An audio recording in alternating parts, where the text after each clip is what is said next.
Good evening, ladies and gentlemen, and welcome to one more of these conversations at DAG. And as happened during the last such conversation, I would really like the audience to be part of the engagement. I will be throwing out questions, queries, observations, etc. And I'd really like you all to respond because that makes it more engaging, more fun, etc. The idea really is not to talk in any great depth of the metaphysics of the feminine divine, as it were. My idea this evening is purely to share how images of goddesses or heroines, etc., have been used visually and how they've transferred over a period of time, how artists have adopted different styles over different periods of times to represent an idea, and how the rootedness of those ideas communicates something that is intrinsically part of our popular culture, of course, part of our roots, and something that at a gut level we react to. Now, very often, and the trigger point for me in kind of putting together this evening's conversation was I hear a lot of people at exhibitions, at openings, etc., when they're viewing modern art or works of contemporary art, etc., finding it a little difficult to translate into something that is tangible. What is the artist trying to communicate? What is the artist saying? We've seen these ideas and we've seen, pictures and images and illustrations from our grandparents' homes or our parents' homes, and that art was, we could understand it. Why is it that art today is a little more difficult to understand? Is it more ambiguous, etc.? Or have we somewhere lost a connect? And if we have, then the idea is to share that connect, etc., to say that that same degree of poignance or angst or anger or bravery or charm or beauty exists in art today. It's just the way we look at and understand art that we need to perhaps jump into a little deeper. And so I'm going to start off this evening with some very familiar images that you'll see, things that we have, of course, grown up with. And, of course, with the idea of the feminine as the crux of what we're going to be talking about this evening, let's also dedicate this evening to all the women in the audience today.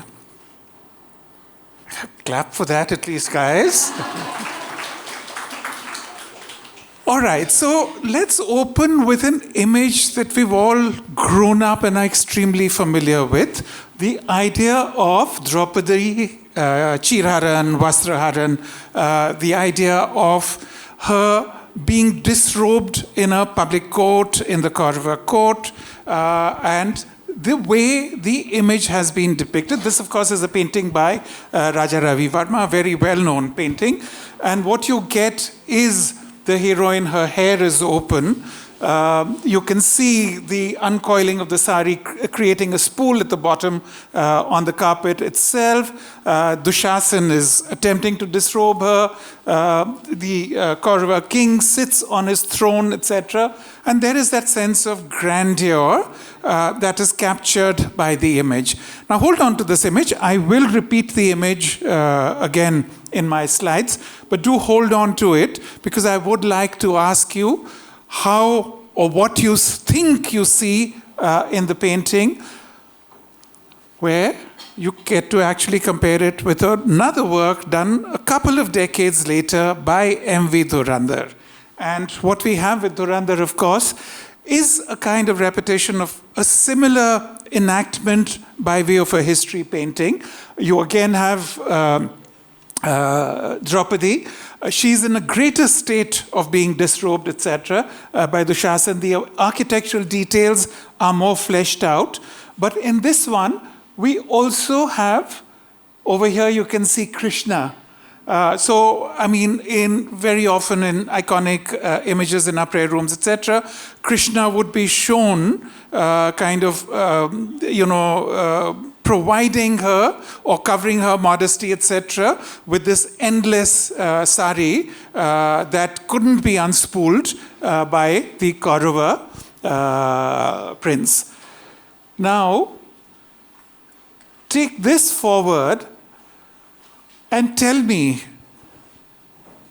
there is a certain progression in terms of ideas. Both were history painters, both were painters very attracted to the idea of painting through realism, the whole idea of romanticism, the whole idea of fleshing out characters, etc. Images that came to us have largely come through paintings by Raja Ravi Varma. Dhurandhar also provided paintings to the Ravi Varma press. So we've had exposure to this kind of art. We've seen them in various versions of the Gita, the Mahabharata, in various temples, paintings have been put up, etc., etc. Now, between these two paintings, again, the subject is similar, the sense of drama is similar, but what is it that you observe when you look at a work like this? I'd just like anyone at all to just share their ideas or thoughts with me.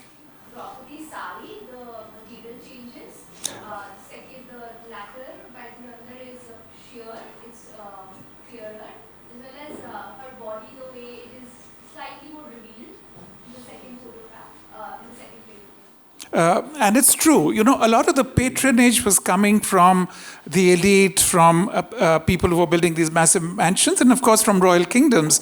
And one way of moving images away from the puja room into your grand salons, your drawing rooms, your banqueting rooms, your ballrooms, etc., was to use a subject that was sacred or religious, but have iconography that was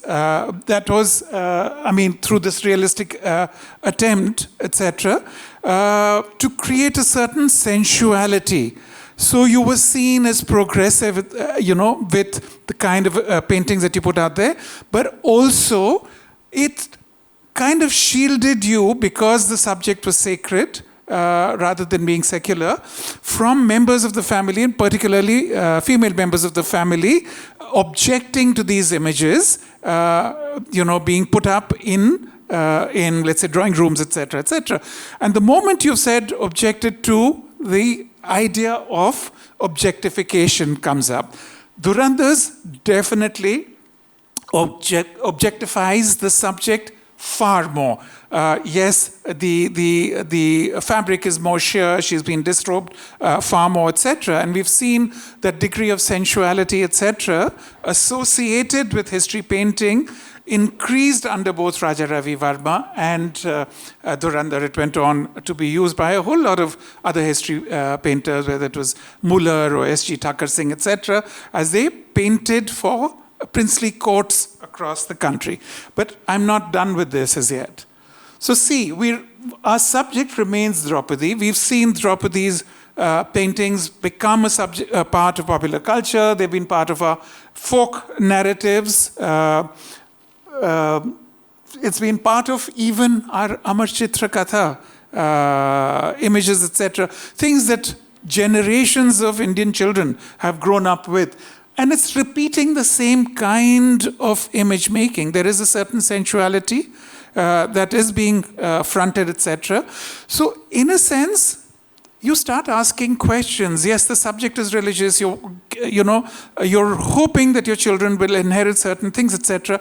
But in a sense, the images that are being driven is a reminder of the kind of comics that will be coming in from the West, etc. The whole idea of Jane or modesty blaze, etc. There is that element of the sensual that the illustrators are engaging with. And now we have a modernist who paints Draupadi.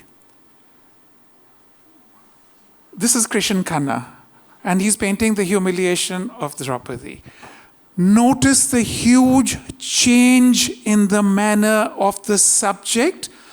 We all react to it. We understand this is Draupadi. But Draupadi now, she is someone who is, you can sense her humiliation in a painting like this. You can sense her despair. And you can sense the wildness of Dushasan, who has made her sit on her thigh in a court full of male people, male courtiers over there. And tell me what this painting communicates. Look at the progression of ideas. Look at how the subject remains the same, and see how the appeal generationally changes from the initial storytelling and the kind of images that became popular in Indian visual culture to where it moved to how the modernists have tackled it. And tell me, honestly, which painting moves you the most? There's something... Yeah, the emotion now comes through. You are not wanting to be realistic. You're not wanting to be aesthetically pleasing. You are trying to communicate the despair of a woman who is surrounded by 5 husbands who should be taking care of her. Instead, they have staked her in a game of dice and virtually kind of given her away to the victors.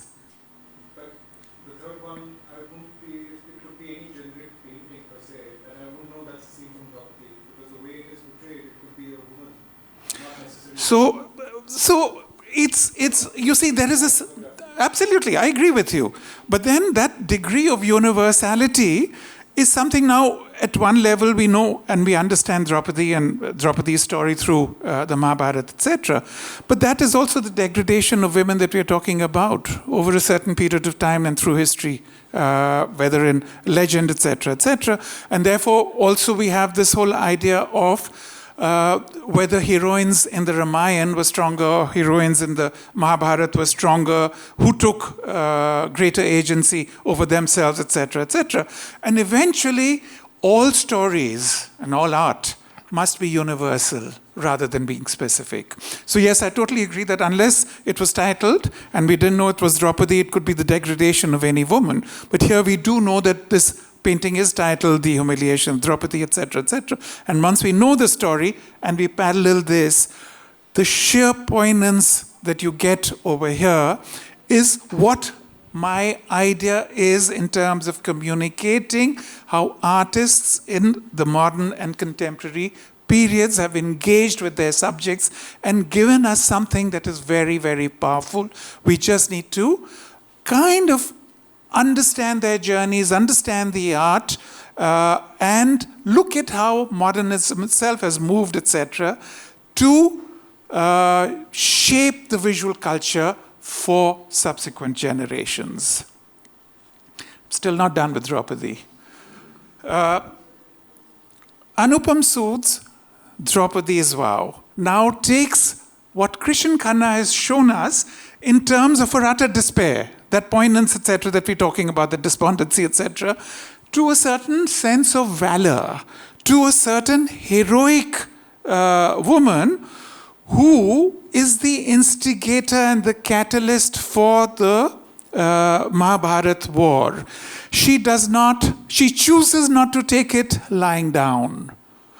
As someone who has been humiliated to such an extent, and this is why it's important for us to understand. Now, see, over here, this is the Abla Nari. All right? Anupam moves beyond the Abla Nari stage to say, no, women take, they have and must have their own agency. So she shows a muscled, well-torsoed Draupadi celebrating her hair instead of, the way it was opened out in the court, etc., etc. And open hair, historically, through culture or culturally in India, has been a sense of shamelessness in women, etc. You're not supposed to have open hair in the public, etc. Here, she opens out her hair and she takes a vow and she says she will tie her hair up only after she has bathed her hair or her tresses in the blood of the Kauravas. So she is taking charge of herself, of her body, etc. And The artist, Anupam Sood, is a very well-known printmaker based out of Delhi, etc., represents the 5 valorous husbands who were not able to protect her agency. And then she takes that forward all the way to women in the 21st century, saying women have undertaken this journey and it doesn't matter. Instead of being ashamed of their bodies, they are now celebrating their bodies. They're wearing stilettos. They're going in, and attending, these beauty pageants, etc., etc. They are in charge of themselves. They may be frail, they may be vulnerable, but they are taking charge of themselves somewhere. And I think that movement, etc., also captures the zeitgeist, as it were, of our times, of our generations, of our life, of our social mobility, and where we are at a certain point as a nation, as a culture, as a people, and perhaps as humanity itself. Moving on again from here, here you see the degree of change, etc. But if we move on from here, look at how Anupam Sood again takes the idea of how goddesses were portrayed, etc. The body posture is the same. She is a feminist. She takes a feminist position, etc., and says there's nothing to be ashamed of. You have to fight your own battles, etc. That's all a given today. And she's fighting for that sense of the equitable platform, as it were, in society. But look at how the image remains the same and how she's able to represent it. Cut off, this might provoke us into saying, oh, what is modern art or contemporary art all about? But seeing the connection, there's a sense of understanding of how artists address an image.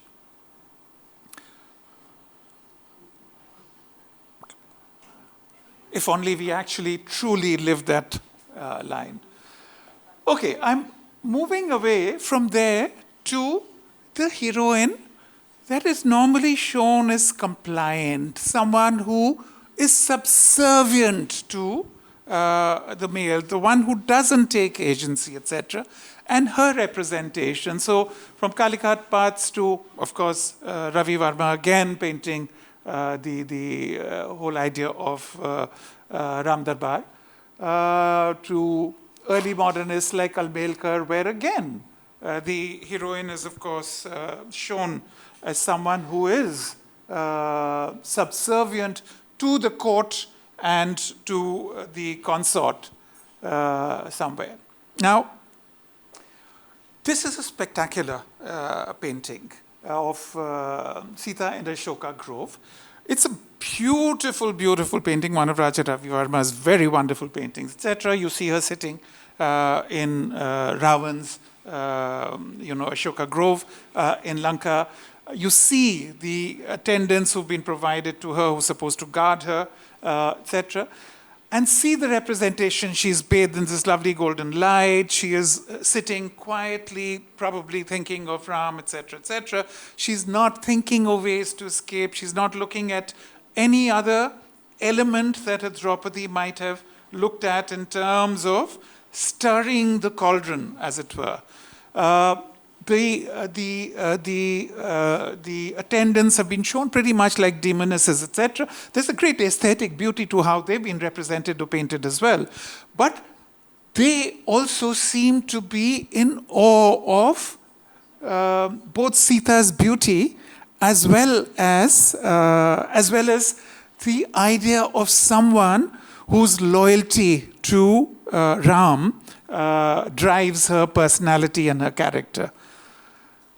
And move all the way to M.F. Hussain and see, it's exactly the same setting, the same painting, Sita in the Pushpatika, surrounded again by her attendants, and see the change that occurs in the representation from one of great aesthetics and beauty, subservience, etc., to a Sita who's not quite such a supplicant as that one, but look at the attendants over here.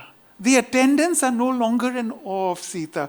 They are the more grotesque, the more horrific attendants who are there to make sure that nothing untoward happens. So the representation is perhaps a little more natural, a little more real, and driven by the sense of duty that these women are exposed to. Once again, Sita is bathed in a golden light. She is the good person. The other women are the bad people over here.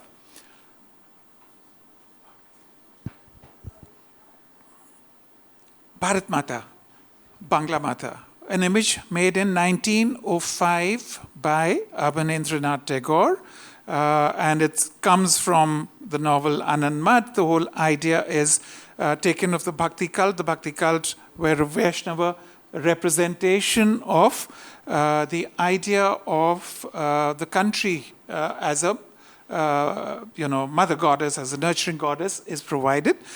Extremely secular in so many ways, totally asexualized or desexualized, if I were to say, and her hands hold the elements of nationhood in terms of what ideas the freedom fighters or the nationalists at that time provide: purity, knowledge, prosperity, and sacredness, the elements bestowed on the idea of India that they are fighting for.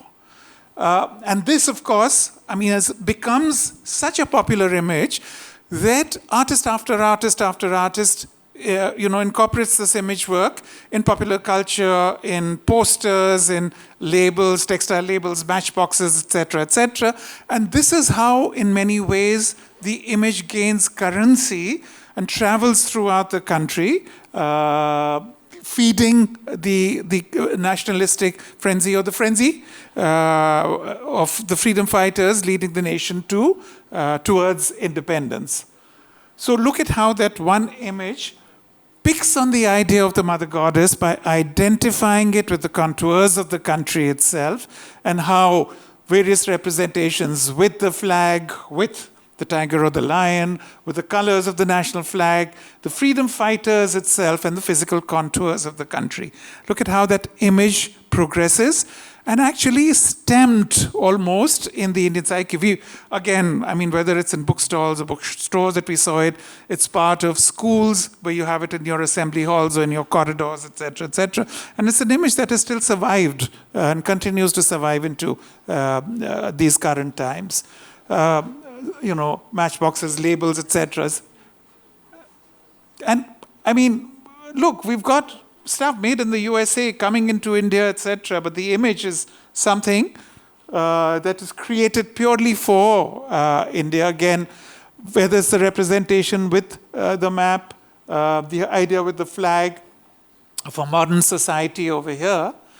And then, again, we move to someone like Hussain, who represents the idea of the motherland in a way that evokes the same thought, virtually the same ideology. The work itself is called Bharat Bhagya Vidhata, but you can see the contouring of the nation.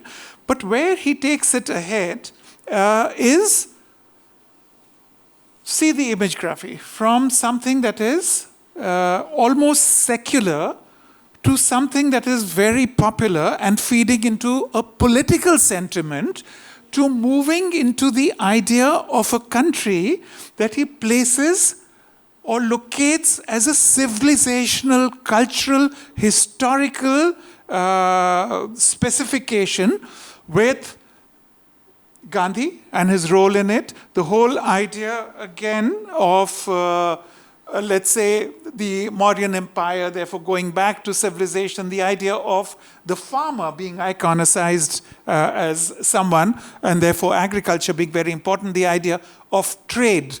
Again, borrowing the idea not just of the Ashokan Empire and going back civilizationally to that point, but using it also as a marker of time. So, here is history that has gone round and round and round, and we've come to this point where it is in the center of our flag. You have the idea of India as a country of peace, of celebration, of technological celebrations, etc., etc. And the idea of trade. The fact that trade carried the ideas of religion, of civilization, of the mathematical zero, etc. And that's how in a sense, you gave to the world as much as you took from the world. And that's how the idea of, again, image making that is rooted culturally very strongly in what we see visually is impacted by how artists continue to grapple with the same image and change it. The Ras Leela, again, something that is very familiar to us. We've grown up with the idea of the Ras Leela, etc., etc. This goes back to an early Bengal painting from the, let's say, mid-19th century. Fairly steady of Krishna in the center, surrounded by gopis, etc., and the idea of how each one incorporates the idea that Krishna is special or unique to her. Now look at how two history painters, or two early modernists, etc., have represented the Ras Leela very lyrically. These are very, very beautiful paintings, both of them.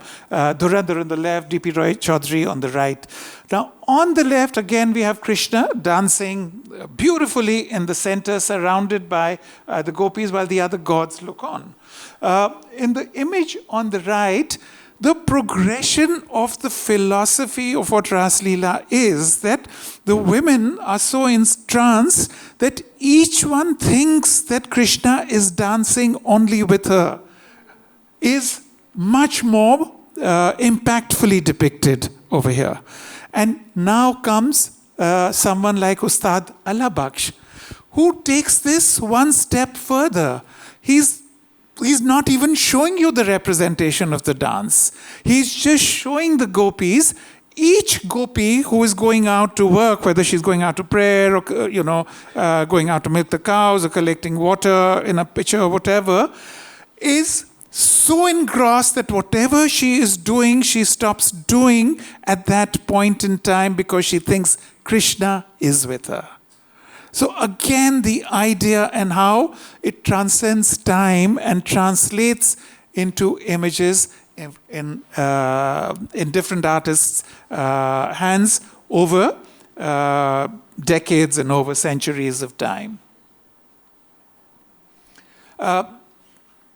Just to kind of play into the Radha Krishna theme a little, I've collected some images just to show you again how we consume images, but we don't very often think about them, and we've stopped to think about them. I think the relationship we form with art becomes that much richer. So miniature paintings, we've seen so many versions of Radha and Krishna, these beautiful gardens, bowers, and Radha and Krishna dancing with each other, talking to each other, engaging with each other, sitting and gazing into each other's eyes. They're beautiful, beautiful miniature paintings. You have someone like Jamini Roy, who now balances out, almost creates a Krishna and a Radha as stencil soulmates of each other, mirror images of each other. And again, that kind of equivalence in the relationship is established by a work such as this. And you have someone like G.W. Laurie, an artist who, despite a lot of research we haven't been able to find out much about, who painted in 19th century Bengal, creates this very romantic, almost Renaissance-like painting where you have the landscape, the very beautiful landscape, very dense forests, a lake in the background, etc. And you have a very, very charming vignette of Krishna and Radha. And then you have a modernist like Manjit Pava. Look again how the language changes, but the subject remains the same. What I particularly liked about this Manjit Pava painting, the colors are beautiful. The softness of the colors is so mesmerizing. But what I particularly liked is he's created here almost a Ras Leela of cows. And isn't it? So if I had actually placed this painting with my Ras Leela paintings, it could have still served in the kind of discussion I'm having with you this evening. Again, how an artist is able to transpose many ideas within the same work itself.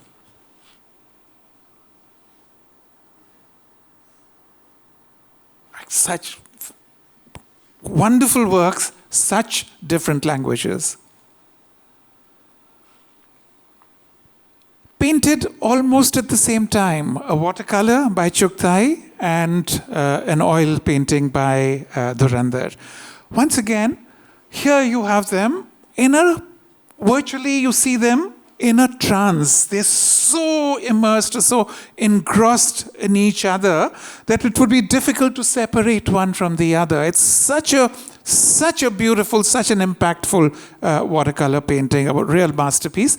And then you have Dhurandhar, who humanizes them. So suddenly, Radha and Krishna here are you and me. It's clear they've had an argument of some kind. He's sitting there languidly saying, I couldn't be bothered. She's walking away, etc. Very much the kind of play that we know comes from classical poetry that we've heard about Radha and Krishna, or read about Radha and Krishna, or the stories that we learn about them, this constant kind of, sense of intense love and the sense of grief and parting and kind of taunting each other that they undertake as a part of their relationship. And here's a wonderful representation of how an artist has humanized it so beautifully.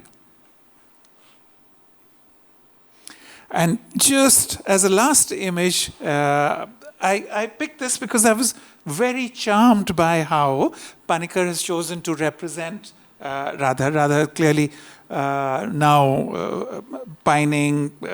She's had a fight with Krishna. Krishna hasn't come to meet her. Whatever the reason, she's sitting here alone, doesn't want to engage with her Sakhis who are kind of standing there saying, how do we kind of win her around? How do we involve her? I love the fact that he has taken these very Gauguin-like colors and made... So these are all experiments in modernism that Indian artists are undertaking. They've been kind of schooled in the Western tradition of art. Then they've undertaken Indian interpretations of modernism, etc., etc. And before they find their own distinctive languages, they undertake various kinds of work. And this comes from Panikkar's experimental early stage, where you see how beautifully what Gauguin kind of did when he went into Tahiti, etc., and brought into Western art. He brings it into Indian art, but it almost seems to belong to our landscape. This is us. These skin tones are us. So see, what I particularly enjoy is the fact that Radha here is not fair Radha. Radha is the color of an Indian person somewhere. And she's represented in those lovely Indian colors, where, the costumes, the background, the landscape, the jewelry, etc. There's a sense of this being ours. We move on to more goddesses, and I've got a lot of Durgas with me because Durga is so special. Again, if I were to do deities or gods, we could have taken lots and lots of Ganeshas, because Ganesh again lends himself so beautifully to interpretations in art, etc. But so does Durga. And Durga's representation again over particularly the last 250, 300 odd years, since the formation of Calcutta, etc., and the fact that image making became more popular in terms of print technologies coming in, artists painting them for your walls rather than just for your prayer books and so on and so forth. So here, the early representation of early Bengal paintings such as this is purely based on, let's say, the icon making that you have in the puja pandals that you see in Calcutta, where the chalchitra surrounds the image, and you have a image that is very much the kind of image that you would see in a pandal, and certainly you would see in a temple shrine, and how artists then start moving that journey a little forward. Now, what is very, very appealing is, of course, the fact that you're humanizing the goddess in terms of how you represent it. She's more fleshed out, she's more realistic, and that is the influence of the early Western artists coming into Calcutta and painting there. But I'd like to show you, for example, the lion that is shown, at her feet as her mount, or as the lion on which she's astride. Now, that lion is something that would be totally unfamiliar to artists or painters who are based out of Calcutta. The lion is not native to Calcutta. The lion was restricted to very much to Western India. Now, of course, in Gujarat, but even when it had the run of the land, as it were, it never moved into the east somewhere. So they were not familiar with the lion. The lion comes in with the British into India as an image. The Pax Britannica, the whole idea of the lions, architecturally, a sculpture as an image, it's posted on what is the Viceroy's, the Viceregal Lodge, or the Governor General's house. You have it on the gate posts. All the mansions in front will typically have lions, etc., etc. And the lion you see over here is very much the kind of lion you might see in that kind of sculptural tradition or painted tradition, and certainly not the way lions would have been seen or visualized in India. So you see how the impact of artists coming in is assimilated and adapted within our own artistic traditions.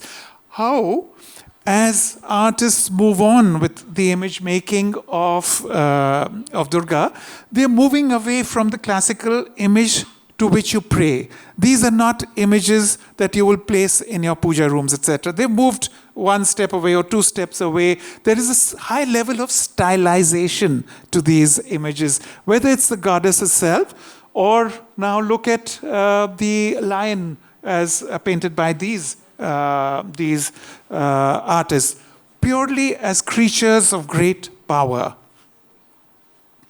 Mukul Dey, great printmaker who learnt his printmaking in London, etc., very early in the 20th century, travels there, etc. The way he represents it, and though the lines are a little light in the work on the right, but an extremely important work by Nandlal Bose, the National Treasure artist, and his representation of Durga as Mahisha Surmardini. Very, very powerful image. And let's move on to how other modernists now engage with the idea of the goddess itself. See how there is a sense of the artist establishing his or her own idea, thoughts, philosophy onto works that they're creating. The works may be created for audiences, etc., but the perceptions belong to the artist. And I think that is very important with Nirod Mazumdar, who is a Bengali artist, but studied in France and in London and stayed outside for 20 years before returning to Calcutta. Look at the kind of image that he creates of his Durga. There is that sense of power, etc., that he provides her. And then there is a Gogi Saroj Pal, who creates who represents the iconography purely from her own perception of what Durga is. And just to share a little more about that now, Gogi Saroj Pal again was a Delhi-based artist, but also a feminist with her very, very unique stance in the way she looked at and understood feminism, etc., where she reversed the idea of the male gaze, the idea of the male looking at the female body, etc., for his own pleasure, where she said, I will create that body, but I will not let you engage with the body. So whether she's painting her women subjects, whether she's painting her goddesses or her hybrid deities and creatures, and I'll share some more images, they will never look at the viewer. They are engrossed in themselves. They are their own agency. We're going back to the idea of Anupam Sood, who says women must have their own agency. So here with Gogi Saroj Pal again, she says women need to own their own agency. So that is the distinction also that you see coming again, an image that is essentially familiar with us. We would immediately say, yes, this is an Indian goddess. Yes, we would say it could be a Durga, etc. Even if there was no one to explain it to us or there were no titles given. But there is a change in perceptions because the artists have moved on from popular image making to their own version of that image. I have a lot of Durgas. Bikash Bhattacharya, again, I mean, Bengal-based artist, known for his hyperrealism, etc., but takes and places the image front and center and creates a little sense of modernism, etc., in the way he's created the roof, etc. But he hasn't moved too far from, let's say, more traditional or classical image making. Of course, he does in other paintings, but I've chosen this deliberately. Sanjay Bhattacharya's Durga is very interesting. We don't see her face, but we understand she's Durga immediately because of the third eye and because she holds the Trishul or trident in her hand. So we're moving away from a representation through just the ideas where symbols alone can represent the thought somewhere. And Heber, in a very small, very tiny, but very powerful work of what the idea of Durga represents. Durga, who in a way could also represent the idea of Shakti, but of Shiva as well. She is Shiva's consort. She has that same power, if not more power than Shiva. And that's the idea that Heber is representing to us, that she is at the end of the day a very, very powerful deity. And that's the idea of that power is what he's communicating. And now we have Manjit Tawa. What a lovely, what a beautiful work. Because the goddess is also benign. The goddess is also nurturing. The goddess's many hands also bestow boons. They don't always carry weapons of destruction in her hands. I've just included some images again because we've grown up with these images somewhere. But I come back to Bikash Bhattacharya. Now look at the idea that he creates again of power. Here, this is her mount, Durga's mount, the tiger. And she represents that absolute grace and divinity, but also power that comes with the tiger. She becomes almost the tiger in that representation. And to me, there is amazing power that he brings into that image somewhere. So now, go back to some of the images, etc., and see what the image that we know of her from the shrine, etc., and the journey artists have undertaken with that image over here. And look at Hussein's image. I placed it next to Bikash Bhattacharya's, because once again, it's the idea of the stripes and the idea of riding a tiger. Who can ride a tiger? Again, the idea of power, and power unleashed in a woman. For me, this is a very, very interesting image. There is no Durga here. There is absolutely no Durga here. Sunil Das painted horses, he painted bulls, and that's what he was mostly known for. But there was a phase in his life when he painted. He lived in Calcutta in this area called Kalighat. Kalighat is associated with the temple. Kalighat is also right next to Sonargachi, which is the red light district in Calcutta. He takes the idea of the prostitutes of Sonargachi, the degradation of those women, the fact that they are being victimized on a daily basis, their absolute degradation socially in so many ways, etc. But he still shows the woman as a being of power. She does have agency. She exercises that right. No matter, she may not have had her choices, but she exercises those rights. And in those rights, the way her posture is represented, and if you look at it, there is beside her that animal. Is that the tiger? Is that some kind of beast? She has that idea of the woman having that sense of power to destroy is very, very important. And he's communicating that idea that, yes, you can go to a certain point, but don't exceed that point somewhere. Because then you're waging a losing war. And the destroyer of all illusions, fear not the endings, for the pave way for new beginnings. So, I had to get Kali in somewhere. Again, traditional images, very fearsome goddess. I mean, this is someone you wouldn't want to mess around with. You've got jackals feeding off the blood of severed heads, etc. She's had to be stopped by Shiva from destroying the world, etc., etc. That's a Kalikat Path. That's an early Bengal oil, again from the mid-19th century. And let's see again how the iconography of this very powerful goddess changes with artists over a period of time.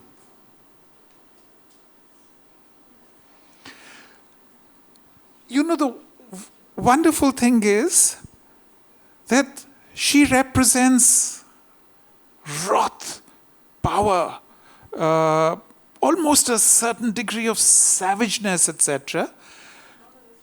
And yet she's a wife. So the moment she steps on Shiva, she stops that wrathful vengeance that she's wreaking on earth and the people, etc., and on demons around her. She stops immediately. That sense that Shiva with his snakes and that powerful god, etc., has to fall at her feet to stop her. Image making. Gogi Sarojpal, Tayyab Mehta. Now, those early images were images that are of a fearsome goddess. Here, this is even more fierce. The level of grotesqueness that you have in Tayyab Mehta. Now that is power. That is uncontrolled, unbridled power that you see. It is someone who you simply cannot. Look at the image making, very classical. Communicated certain ideas at a certain point to a certain generation of people in a certain classical manner, etc. The same idea moving ahead. Why does the artist paint her like this? Again, when an artist is looking at a work, he's not merely communicating the thought that here is a goddess who killed the demon, etc., etc. He's communicating the fact that you had two powerful forces that grappled with each other for power. There was violence that occurred. Now, had Mahishasur or the demon won, we would have been telling the demon story, the victor's story. And the victor's story would have been celebrated. We tell Kali's story because she vanquished the demon. She was the victor somewhere. But these were equally weighed protagonists somewhere. And I think that is very integral to how he paints his Kali. Very simple colors, primary colors, very simple strokes, etc. Just the power of her body in those lines and the grotesqueness that he brings to it. Just look at her mouth. Between Kali's mouth there and Kali's mouth over here. Again, the communication of an idea or a thought somewhere. If I were to ask you which of these goddesses you would fear more,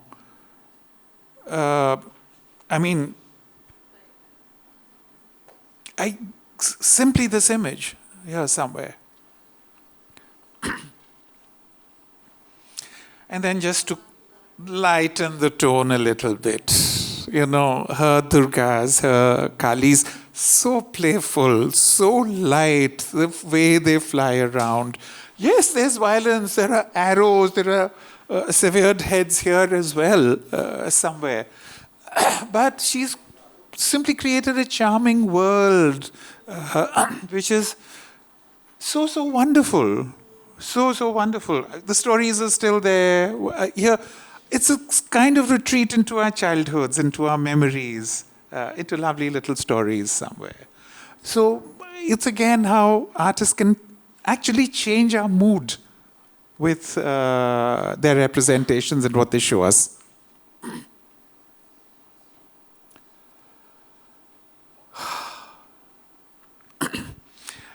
Simply because we mustn't always talk only about goddesses, etc. So a part of our folklore culture and visual culture very strongly has been the Naika. The Naika, the beloved waiting for her lover to come in, join her, etc., etc. And look at this image in particular. Simply the way she weighs, there's an attendant, etc., but the way she's weighed down. And I will show you images that you would not associate with the Naika unless I had this image to share with you. You would say, oh, these are so Western, the whole idea is so Western, our modernists have taken the whole idea of Olympia, etc., and brought it in. This is not Indian art, this is Western art or Indian art incorporating Western art, etc., etc. But, I mean, I submit to you, look at the pose, look at the pose, look at the poses. Sousa. Who would have thought Sousa would interpret Indian art in a certain way? But he was very familiar with particularly our sculptural traditions, etc. There is a schooling that happens. Miniature painting was a part of their course at the JJ School of Art, etc. And you do look at your roots. You do, I mean, culturally you're influenced right here. So your language might be more Western, because that is what is in currency, etc. But very often your subjects are rooted within the context where you paint them. And Gogi Sarojpal, her Naika, as I said, will not engage with you.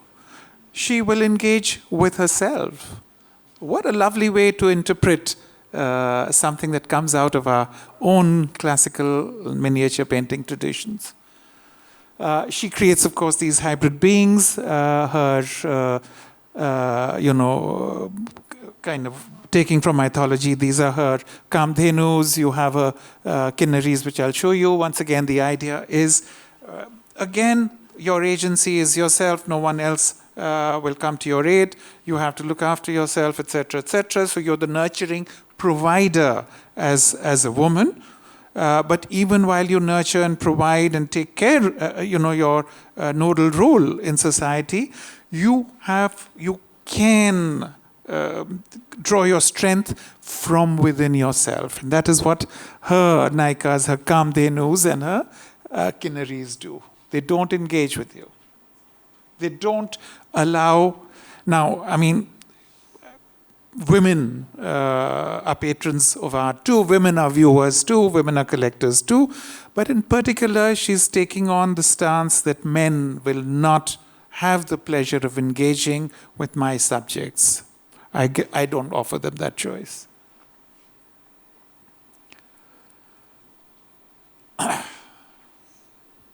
Lakshmi. I'm now sharing ideas. I mean, the image making takes the whole idea of the goddess of wealth and her iconic representation and how Hussain interprets it. So you've got the red sari, you've got the elephants, you've got the idea of wealth, etc., etc. So, you've just moved from a certain way of representing the goddess to another way of representing her, creating new languages. And these languages are important to us because I mean, no matter what we say and do as a society, we are constantly evolving. We don't live in we don't live in mud homes, we don't live in havelis, we don't live in palaces. We don't dress in a certain way anymore. We don't eat food in a certain way anymore. We're constantly evolving. So our visual practices are evolving. Our understanding of literature, cinema, theater is evolving. And therefore, art, when it evolves, etc., we need to be able to consume it from in the manner that each generation is served, both by the artist, but also by our own tastes, our own palettes, as they continue to change and reflect our interests in other directions.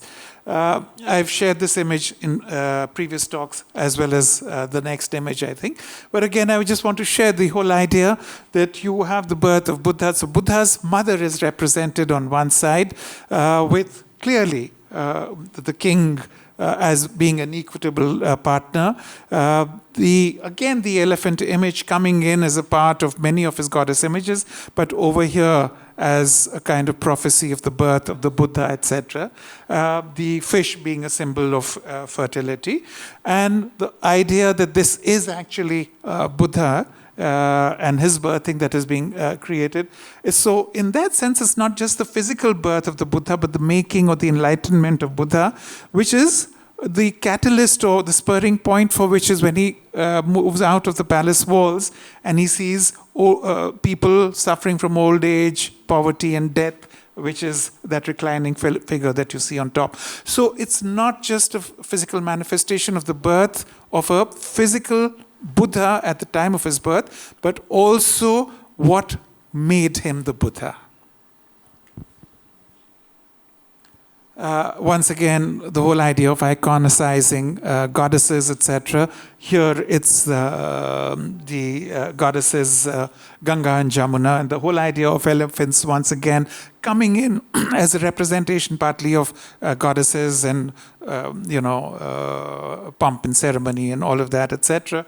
But over here, of course, the idea of the rivers and therefore the monsoons, the period that we're all awaiting in Delhi, and therefore the idea of the elephants suggesting thunder, rain, lightning, etc. in the skies. I picked his idea of a living person as well because I think it's very important how Hussain represents someone who goes on. Mother Teresa is now Saint Teresa. She has been. So the whole idea of representing her, without her face or her features, etc., something that he does with all his, goddesses. You'll notice that there is no physical manifestation in their faces, etc. Usually there's a blank or just the suggestion of a face.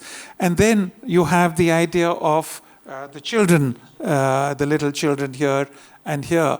Here's the little boy, and the idea of innocence suggested by a lamb. So again, the way he represents sentient beings. I can't kind of proceed without now including elements that came in so strongly from the West and suggested so many of these ideas in terms of theology, etc. to us. Pieta, one of the most moving figures, so the whole idea of Madonna, of course, is very strong. The crucifixion is very strong, but particularly the idea of Pieta, where you have Madonna with the body of Christ. And I mean, what a brilliant work by Michelangelo. The sheer beauty of the work, the way it is created, look at the way the marble is wrought, what hands have shaped it somewhere. And yet, if you allow me to submit beyond that beauty, I've taken a painting by Pietro Perugino, particularly because I wanted to show you the way the body here is represented. Over there, very limp in the painting, very stiff, etc., and how it's been addressed by artists from India. Look at Krishan Khanna's Pieta. Makes you cry. the thing somewhere is, I look at Michelangelo's Pieta and I'm so moved by it, but I'm moved by the beauty of the art. What I'm moved by over here is the emotion. So that is, capturing that, it's so pivotal, so. Madhvi Parekh, remember the stiff body? So I've taken that level of stiffness and you see a certain level of accessibility in this painting. It speaks to me directly. It's simple, it's straightforward, it appeals to the heart. There is no great anguish that's represented on the faces, but it touches you. Sudha, isn't it? I mean, often we look at these works in isolation and we say, what's the artist doing here? And let's go back to old classical art and so beautiful. And then that's why I'm showing these in conjunction with each other. To say, look, it's the same idea. That's a brilliant work, but so is this a brilliant work. Even if the language is so vastly different. Look at your Pietas. What brilliant, brilliant, brilliant works they are. And if the idea of art is to move us in any way, all of them have succeeded. A little sense of fun. Once again, simply, just to show, we look at a work like this by F. N. Souza and we say again that Western idea, Western modernist, what is he? I mean, he went on, painted for Western audiences, etc., etc., etc. And you look at the Didar Ganjakshi, and I see no difference in the two paintings. This is not a goddess. This is not a deity, even a minor deity in any way or whatever. There is no Didar Yakshi. But the ideas often are similar. And therefore, when we are looking at art, the way we engage with and understand art, etc., this is purely putting out these little clues in how we need to look at art and understand art. No more than that.